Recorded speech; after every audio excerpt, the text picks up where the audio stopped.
Hey guys, it's Lonely Kitten with another follow-up video. Before I start, again, as usual, there will be spoilers. I will be talking a lot about what occurs in the anime, and I don't want to spoil it for anybody. So, if you haven't seen season 4 yet, I'd suggest you go watch it first. Okay, so where to begin is just this anime's gotten pretty crazy. Like the whole having to save Saori, but with a time limit and going through all of the 12 zodiac temples. It's like a literal death march. And I was just thinking, dude, these guys are not going to make it because even though they're really strong in Bronze Knight standards, they're actually really weak in Gold Knight standards. And of course, part of my intuition was right about the whole help thing and things not going as planned. Unfortunately, Gold St. Leo was brainwashed, and even Marin couldn't save Seiya. I mean, she tried. She tried to go and help them, like I thought they would.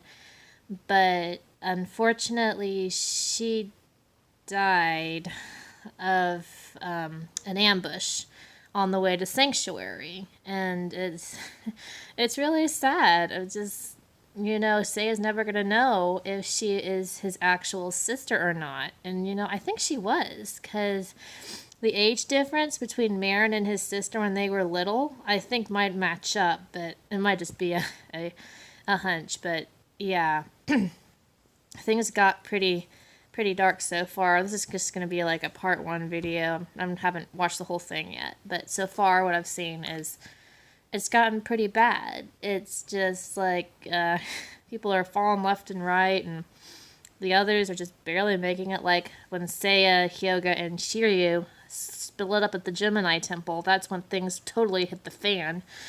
Because of course, Pope Ares is Gemini, so he's able to control the temple even from his chambers way up at the top.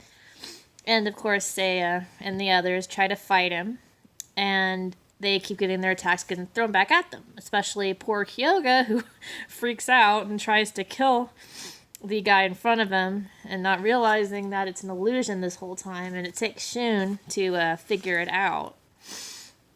Unfortunately, though, they get separated while fighting a Gemini Knight, Hyoga and Shun, and things look pretty dire. Thankfully, Shiryu and Seiya make it through, but only just by, pure dumb luck. Of course, that's what Taro said, after Seiya beat him and took off his horn. But yeah, most of it was just pure luck, I suppose, and some of it was just skill, kind of a mixture. Anyway, yeah, back to the whole Hyoga and Shun. They almost died as well. Like, it's just this little dimension portal thing that Gemini can do is pretty problematic. As I said before, they got separated, and Hyoga ended up in the Libra Temple, way ahead of the others. And he runs into Aquarius, and things kind of freeze over, pun intended. We find out that the Crystal Knight was trained by Aquarius as his pupil. And the sad thing is that Hyoga tries to reason with Aquarius. And he says, "You realize that your pupil's dead now, right?" And of course, Aquarius doesn't even flinch, and it's kind of, not cool. It's like, buddy, your disciple's dead. Are you not wanting revenge for that at all? And Hyoga's trying to talk to him, and it's not working, and Aquarius is like, "You must fight me or die." And of course, poor Hyoga is so beat up from Gemini that he can't really fight back all that well. And as a result, after seeing his mother sunk to the bottom because of her coffin and the ship sinking to the bottom because of Aquarius's attack. From far away, she disappears, and he kind of gives up. And his Cosmo dies out, and everybody else is like, what is wrong with Hyoga? And they don't know what happened to him. And, well, he dies. Like, he gives up because he just can't take it anymore. He wants to see his mom and the Crystal Knight again. Those two were, like, the two most important people to him besides his friends.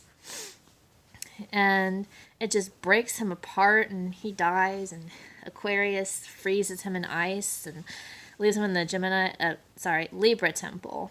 And that just tore me apart because Hyoga is my favorite, and it's just so sad to see that happen to him. He really, really just fell apart there, and everybody else is trying to figure out what happened to him, and it's so, so sad. And while we're talking about deaths, I might as well talk about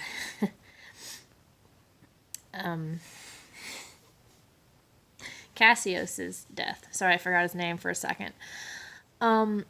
So with the list of the dead, there's actually gonna be like 3 in this one so far. I haven't gotten too far, like I said, but basically that creep Jackie takes out Marin, and then Hyoga dies, of course. And I think they're gonna bring him back though. That's later in the video. That's just a theory.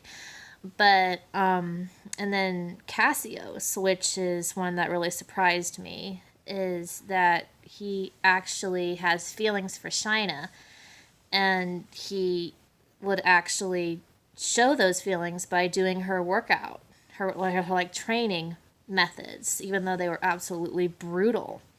And she would just